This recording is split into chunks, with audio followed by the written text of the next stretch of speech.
এইভাবে তো একটা দেশ চলতে পারে না। এইখানে সুরাহা করে তারপর আমরা যাব। বাচ্চা ছেলের চোখ একটা অলরেডি নষ্টের পথে, ডাক্তার বলছে যে এটা দিয়ে কাজ হবে না, তাকে আমরা হচ্ছে হায়ার চিকিৎসার জন্য ঢাকায় পাঠিয়ে দিয়েছি। এই যে এতগুলো পুলিশ এখানে, তাদের উচিত ছিল কি? তাদের উচিত ছিল ওদেরকে প্রতিহত করা।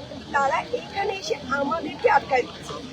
আমাদের যারা ভাই ব্রাদাররা ওখানে যারা আহত হয়েছে তাদেরকে দেখতে যাওয়া তো আমাদের দায়িত্ব, এবং আমরা অবশ্যই দেখতে যাবো এবং আইনি ব্যবস্থা। সবচেয়ে গুরুত্বপূর্ণ যে কথা, এই যে এত পুলিশ, শত পুলিশ এখানে, কিন্তু দেখেন আজকে প্রায় 24 ঘন্টা পার হয়ে যাচ্ছে, এখন পর্যন্ত একজনকে গ্রেফতার করতে পারবে।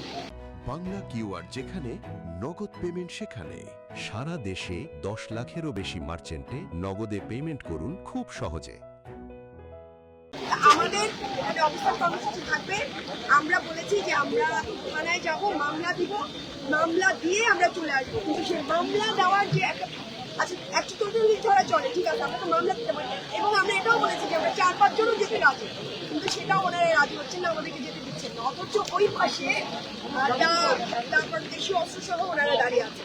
কি একটা অবস্থা! এবং পুলিশ কোনোভাবেই সহযোগিতা করছে না। এটা ওনাদের ঊর্ধ্বতন কর্তৃপক্ষ, এবং আমি বলবো যে এটা সরকার এটা করাচ্ছে, অবশ্যই না হলে ওনারা তাদের অর্ডার ছাড়া এটা করবেন। এবং এই যে সন্ত্রাসী কর্মকাণ্ড এরকম যদি এরিয়ায় চলে এবং কোনো বিচার যদি না পায়, 1 জুলাইতে চোখ হারাইছে, আরেক জুলাইতে এসে আওয়ামী লীগের হাতে 1 জুলাইতে চোখ হারাইছে, আরেক জুলাইতে এসে বিএনপির হাতে আমাদের ভাইরা চোখ হারায়।